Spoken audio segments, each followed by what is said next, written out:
Yo, I really want to talk about going inside of customers' homes, cleaning their windows, being paranoid of breaking things inside of homes, damaging their properties. How do you avoid this stuff? How do you work around it? Last year, for the first time in like 7 years, I'm pretty sure I did it, accidentally put a little tiny scratch, a little tiny hairline scratch in a customer's beautiful home. Beautiful hardwood floor, pre-finished hardwood floor, and it caused me a lot of stress for about 3 months straight. So here's what happens, and here's how we work with this. Pardon me, I'm very tired. Long week. I'm on my couch, and I gotta get this video out. So inside a beautiful home, I love using these Sherwin-Williams telescoping ladders. They collapse down, and they're heavy duty. You could carry it under your arm and shoot it all the way up to like 12, 15 feet. And it has these nice rubber pads on the bottom, and then you can buy an extra rubber top for putting it against walls and stuff, so it's all protected and soft. So I look at the bottom of the ladder, I inspect it to make sure it's clean. I go inside of the house. I set the ladder up to clean these skylight high-up windows in the front room. And then I position the ladder to get it in the right spot. And I go up, clean the window, come down, and I move the ladder again. And I see a scratch on the floor. I was like, no way. There's no way possible I just did that. Just rubbing it against the floor. And in that moment, not that I was trying to hide anything, the customer walks in the living room. And I'm like a real honest type of dude, right? I don't like to hide or lie about stuff, right? It's irresponsible. But I go, hey, man, there's a scratch on your floor. And I may have just done that. I don't remember what I said. He looks down and he goes, oh, yeah. No, that definitely wasn't there before. So I flip the ladder upside down with him, and we inspect the rubber pads for any grains of sand or anything. I can't find anything. I was like, what? You're telling me the rubber rubbing? How is this even possible? Dude, my whole body got hot, and I went to a panic mode very calmly. And I looked around, and this is like a $50,000 floor in like a $750,000 house. He looks at me, he goes, what are we going to do? Do you got insurance? I go, well, I do got insurance, but calm down. Obviously, you don't know who this client is. I don't talk any personal information about my customers and clients. But I said, yes, I do, but, I want to do whatever I can to remedy this first. So, dude, I'm scared, bro. I take pictures of it. I'm calling all around, everybody I know. And I find a professional furniture medic. They can do magic, right? They repair furniture, wood floors, everything. So, oh, I'm so sorry if I'm making you yawn. Okay.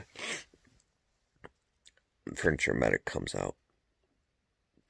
This dude, it takes like 4 hours or 3.5 hours. He's spraying toner and then putting like the line, and he's drawing darker colored lines to match the grain in the hardwood floor. But it's not hardwood, it's pre-finished hardwood. So it's like this pre-finished press board with a light laminate on top. So it's very sensitive. It's like, why would anybody get this stuff installed in their house?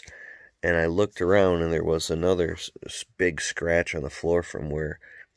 Oh, when I came back later, I saw there was another scratch. Just somebody sat in the chair, and the chair slid back, and there was a huge scratch. I was like, oh. So I was really thoroughly documenting. But as this guy was there,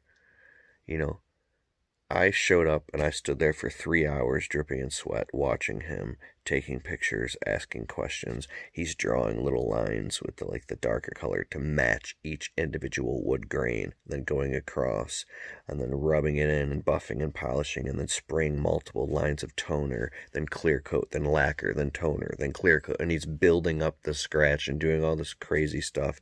And I was like, and then it didn't look good, so he wiped it all down and redid it from scratch again. And it was like, dude, it was like watching a freaking scientist. Are you okay, Mickey? Uh-oh. I gotta tend to my dog. He's not feeling good.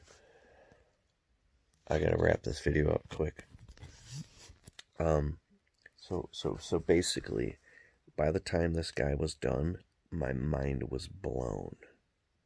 It looked beautiful. I couldn't believe it. I was so excited. You saw a little funny look on my face, but I'll tell you after why. I was so excited. It cost me like $550 for this guy to come here and repair a little thing. Now, yeah, I could have done it myself, right? I could have gone to Home Depot and got the little tiny colored pencil and went, boop, done. But just because this is a customer's, all the stuff, I'm not a professional hardwood floor repair guy. So, anyways, it looked perfect, and I signed off on it. The customer's wife looked at it and said, "Oh, it looks great." Okay, so I left. I'm like, oh. Dude, I was on the phone with my insurance company, on the phone with my attorney. I got a neighbor at my office who's a lawyer. I'm like all over this, dude. I was so scared, thinking I'm going to get sued, right? And then I never hear from him again. I'm like, oh, I don't even want to service that account anymore. But from now on, we're putting yoga mats. So I bought yoga mats. So I inspect every hardwood floor, take pictures, and put down a yoga mat, and then put the ladder on the yoga mat and show the customer if there's any scratches. You can get so paranoid in this business that you're checking everything, and you should, but not to a place of paranoia. Well, like over a week goes by, and all of a sudden the customer sends me a text message with pictures saying that at a specific time during the evening, when the sun is shining in a specific way through the window onto the floor, and he's standing at a certain angle, there's a cloudy spot where the repair was done. And he's not happy with the repair. What are we going to do to fix this? I'm like, oh my God.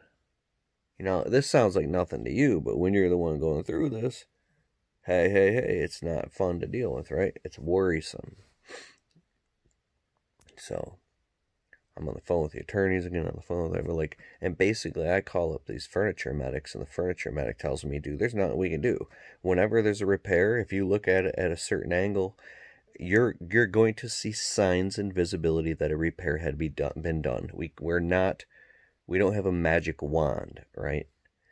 And dude, I called up this furniture medic, the owner of the company, multiple times, and he was very firm with me and telling me basically, he's like, you can even give me the number to the client. If the client, or I'll go there. I'm like, dude, I'll pay you whatever you want. Just go there and try to fix it again. He's like, dude, I'll go there, but I'm just going to tell your client that there's nothing we can do. He was basically telling me, scram. I've dealt with 100,000 people like you before, and this is like a customer you just can't make happy. And I totally understand from the customer's point of view that they're unhappy because some douche window cleaner allegedly put a scratch in their floor, right? Now, I don't like to play that game saying it wasn't me, it was already there. I just want to take responsibility. But I also want to pay $50,000 for a little tiny, I'm talking, the scratch was about this big, and it was a little tiny hairline scratch. Like, it, in the grand scheme of things, it was really not even, now, it was a big deal, and I do take it very serious, but it wasn't that big of a deal, right? And it was remedied and fixed, and I totally understand why the customer would be upset, and I'm so incredibly sorry. But what I'm saying is that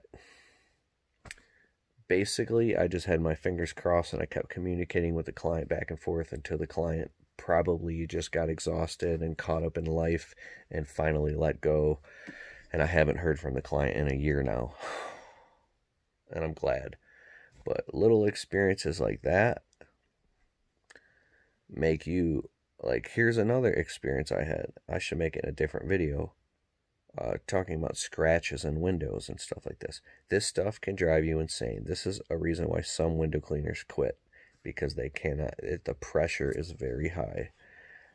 You have to be a very conscientious person, have pre-trip inspections, check sheets, make customers sign off, glass scratch waivers, hardwood floor inspections. I went into a lady's house a couple weeks ago.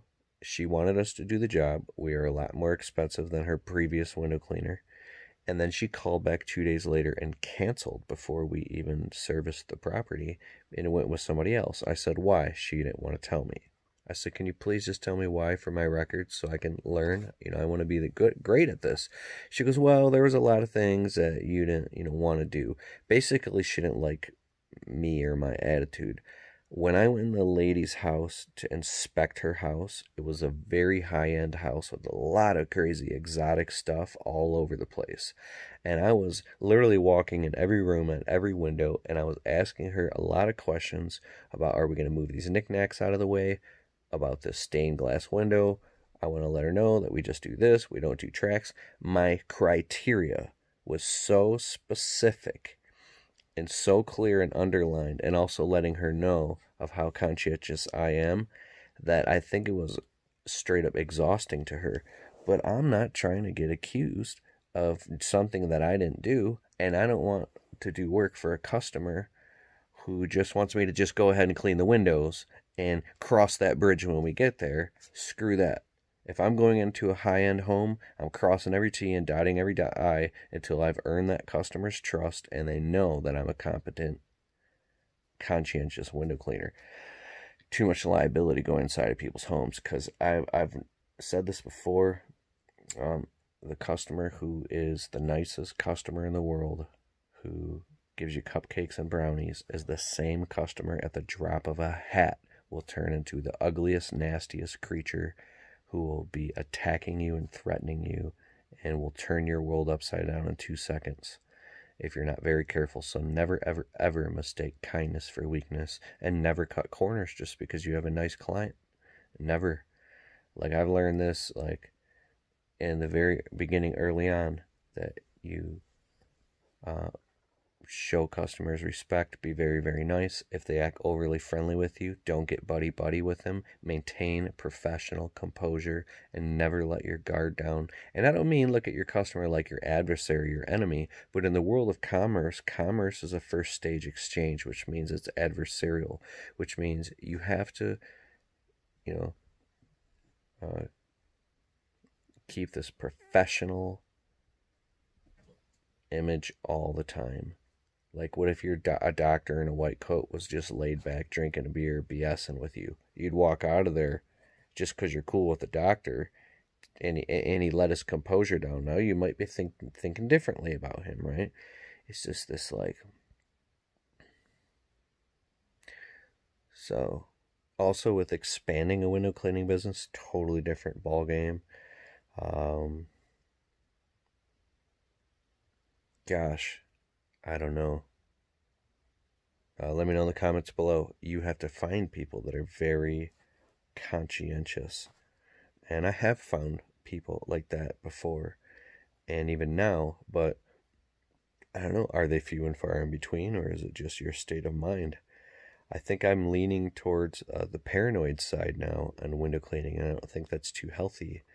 Oh, yeah, that's what I wanted to say. The final thing I wanted to say was this Achilles heel, no, something law. What is that thing? It's basically Occam's razor, or it's only just because something odd like that happens once in a while, it's an outlier. Don't think, like, you add this to your repertoire that, oh my God, it's going to happen all the time now. No, it's a black swan. That's what it's called. It's a black swan. I think it was that movie where the guy was the FBI hostage negotiator. It was a great book. And they found black swans over, like, and now it blew everybody's mind. But you start thinking that this thing is going to happen all the time, but that's not true. It just happens once in a blue moon, right? So you have to look at that and incorporate those problems into your database, but without becoming emotionally overreactant to them. You know what I'm saying? You have to, like, take a breath and say, okay, I accidentally broke a customer's window and it cost me $1,500. How often does that happen? Once every 8 years?